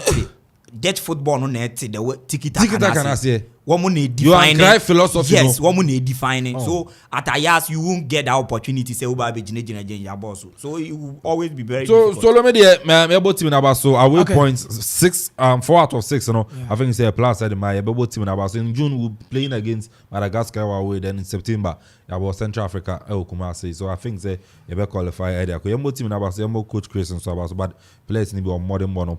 Some PGM. Okay, Yamra Matthias na. And then 4 p.m. live commentary. So I will come on radio. You better transfer 3:30. They did the match no come 4 gain of a commentary no. And so so you had chances no. I will meet you Sakachi. We started from also. And I'm going to go to Matthias and against Algeria. I think it's a very tough game, papa. In a sense, Algeria, team, main can say, many brady in football because what I feel, ni feel a strong in a what I feel about 1-1. And it's now Banum, and ya do baby diagro, crowd come say. And I'm gonna say, Yenya quite a copy our Olympic Games and I say, bit my Olympic Games are through the AFCON and a bit to me area. Because the last time Ghana qualified Olympic Games was in Greece, Athens 2004. And okay, in the first game, we drew against Italy, drawn against Paraguay, and we lost to Japan. We needed just a draw against Japan to qualify out of the group. And Japan boy won Samoja and Konya. That time chances say no fear to buy empty pool what watching any other. I remember that particular game part. So I say from that to me, and the last time I get it closer to Olympic Games was Kwabena Usumo time about 3-4 years ago. Kwabena Usumo and a year no more sometime. It was against South Africa. You call penalties. We just needed a last penalty shoot. Na ya qualify ko Olympic game ana Edu Sapon Rastaman ko boto chine ya yentimi an qualify so Rastaman so I think say and then I'll see it to me near qualify. Looking at the squad at Ukraine, there's no way I'll see it yet enough elusu and as him qualify and that's Nyama Ishaku Fatal CM in the midfield ube chirwa people disappointing me kakra krobia wow down for guessing Randolph opportunity always so national teams now catch I don't know what the problem is but man opportunity now in fact but aside him no I think say goalkeeper than Lad Ibrahim and so and likely said Daniel Free Bani Ebebo game ni be and Osha squad and even on the bench Osha players or in midfield the CM in Sombela partnership no Juma Papa because Osha the CM from Brekum Chelsea to FC Basel when you exposure no experience no now all the share and what so and Sobela Ukraine in a midfield and so up front and say Benya Bani de not to anymore now we are Shayaku on the right and NS Nyama on the left, both to meet me as a son. The new baby jet. Yes, the new Amanana. Oh, Sana Amanfo can say train no waje. Chat train na waje, but Jumana dear. Jumano yena. Anwana kamadi yesha. Anwana kudusi. Tikiti sa. Kudusi Jumana bi na Nuama yeno. Because I have watched Nuama in the last 2 years. Kudus Nuama bi na Nuama yeno. Na waten waba na. Obetuma say Jumana na adane assist. Yeah. What you say? Oba sister and e be say who year juma but ade na uchuchi nya na botugu a em fan faso do e bi amba but they wish them the best of luck e won game na me say coach Ibrahim Tanko and Michael say ni Gordon Atramo e be juma na ma ya qualify to the AFCON. Okay, Isaac Atiemo on Facebook, great job Okoman. Pastor, good morning, God bless you. Also nyame shall be pa Kwa Sibia Hotel say ope baby adwojo obo a omo ho ne wo say oba o makache a onso benya edan a emute edan a oda ho a bibia akoyi de ma obenya mframapa afa ho benya ye mpapapa adaso mattress papa na obenya nso adaso wo ko ho nso ebe serve yie enso ewo ho nti ope baby papa nkoa arrest wo ho de a hotel ba ko pe a Akuapem baby a afa no Kwa Sibia Hotel, na was Akropong-Akuapem, near about no conference room,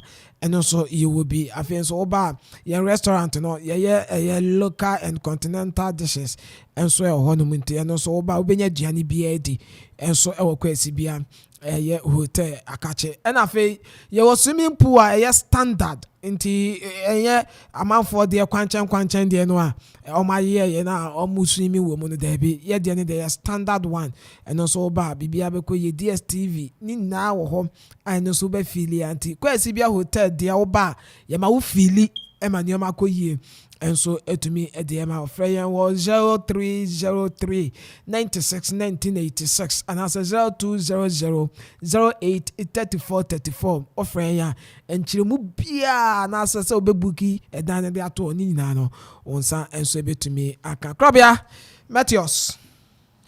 Oh, solo I think that ne nyina ye hwe nim se enuoma betumi akonkan.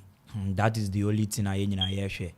Going out there na wakonya a well deserved point at the ababe remove ha ne there nothing but the very best ana obibia hwe nim se obetumi aye. And even whenever an away team travel at the ababia no, even the players in Ankasa no they know for themselves, especially when first leg in to me akoso na won hu one more state no and one more bano they know say no with the kind of effort they Meteors ni be put in up our OGS no one more bano it won't be easy for them and they should expect 2 times and I said twice as performance I want more than it no whereas I want more ba and you know Ghana home no so any away team bia no a watina fie na wenya a bad resource no against the opponent no or con the opponent if you are a 2 things in the one team it's either so be go all out and going all out no so no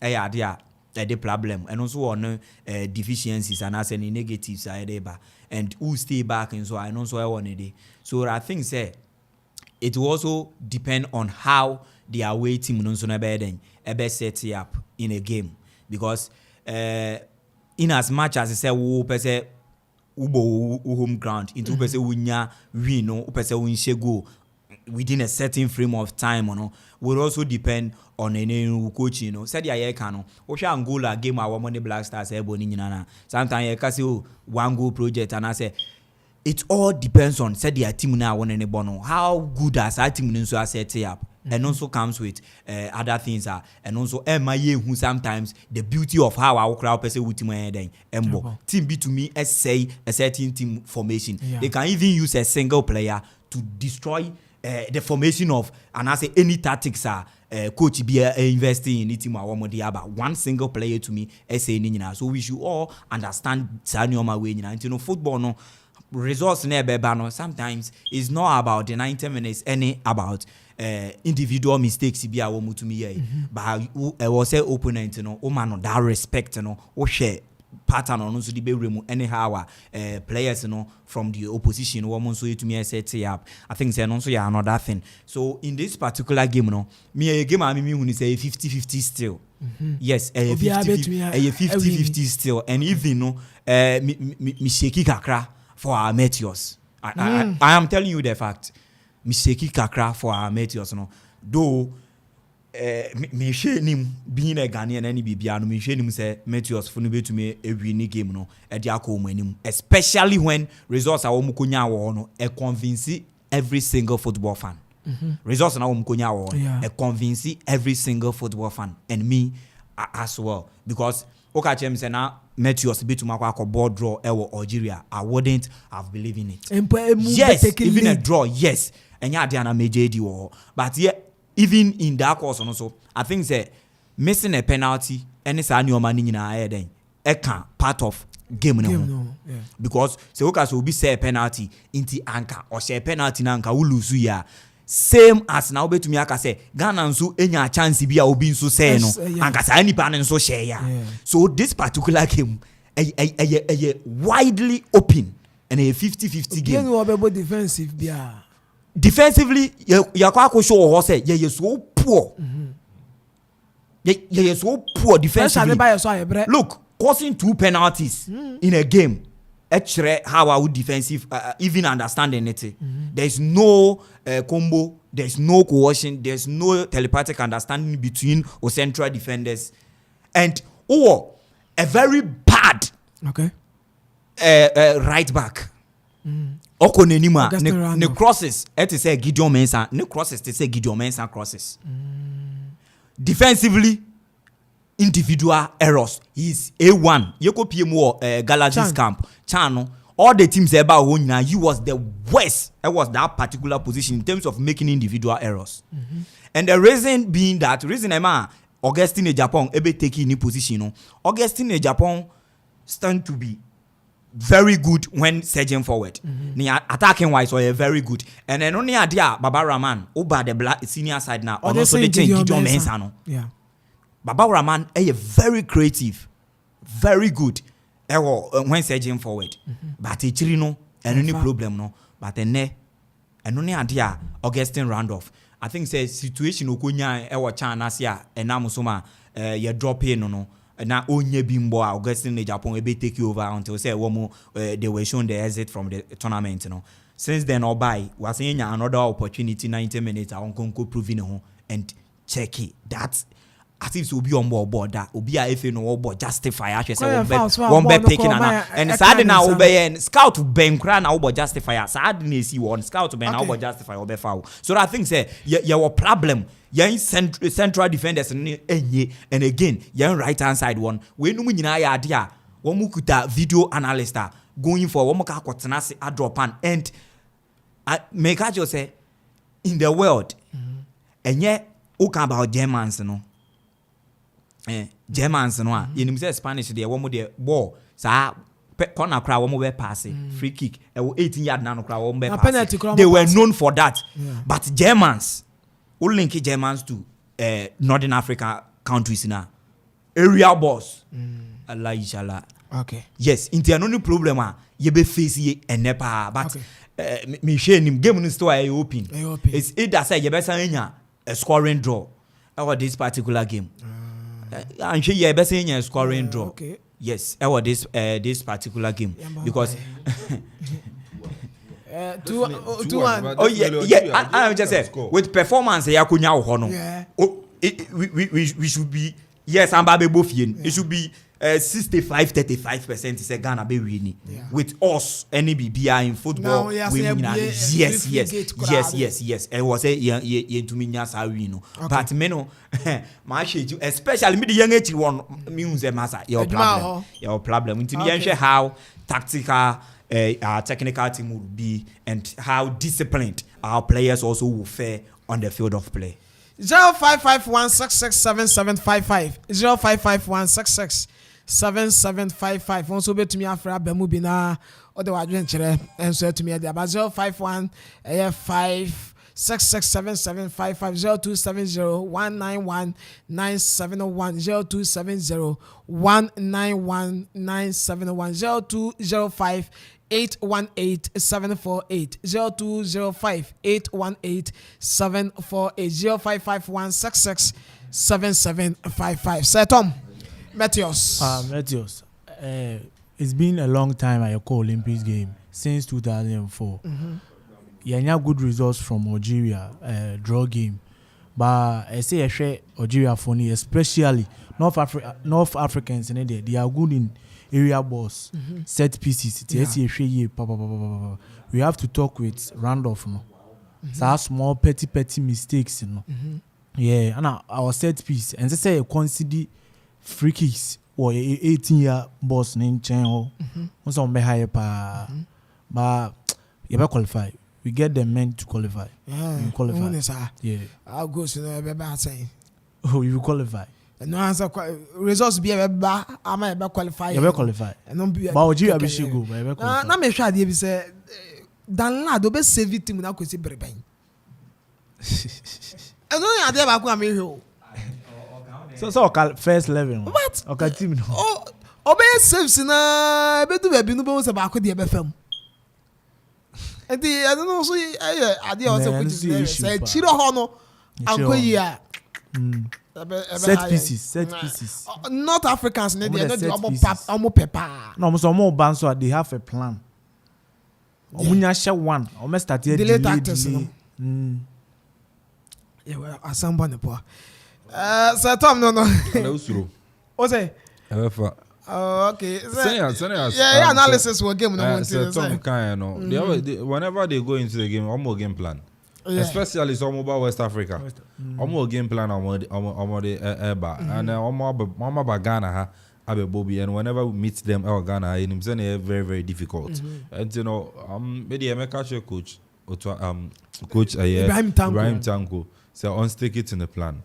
Yeah, experienced coaches. Michael say Ibrahim Tanko. Yeah. Experience, but whatever plan or the coach give, don't stick it in the plan. No, na attack you. The best way to defend is to attack you. But whenever you're attacking them, I remember they say men use laterals and fire attack it. Men use laterals, the right and the left back. Men have one stay. Or by a center. Oh, Ishaku and Esniama, swift. Fast, skillful, and who attack here. There's no need of or laterals. As I tell first, there almost some short guy. You could to have in the team. You be left footed player. Really affinity or Jibba. Who could be the 2 here. You never buy also no. Almost here, but never buy also now. Yeah, but I'm saying here, Kakoro, maybe, yeah, so you were 2-3 minutes. You found from course nearby a picket 0551 667755 0551667755.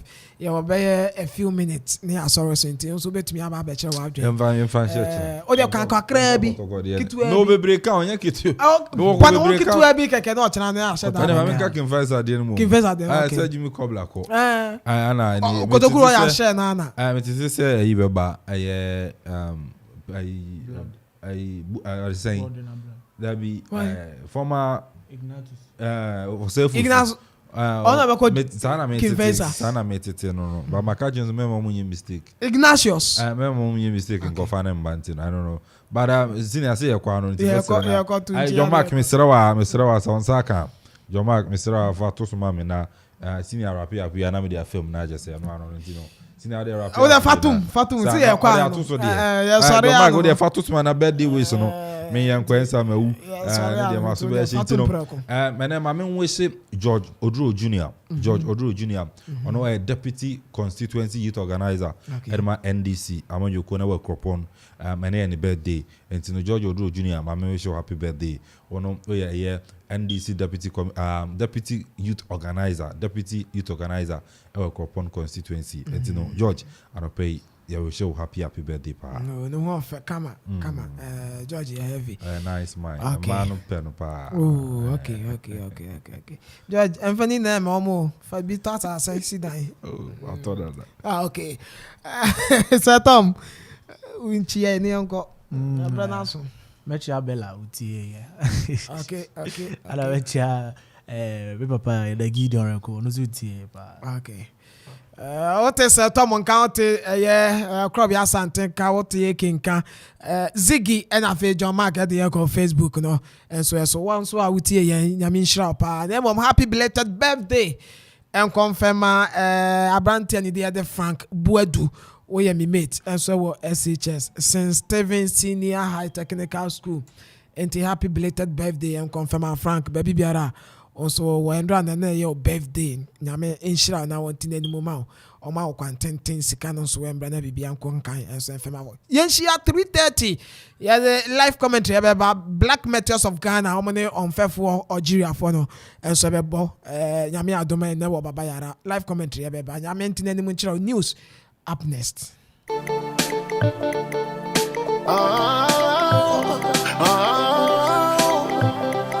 wonder.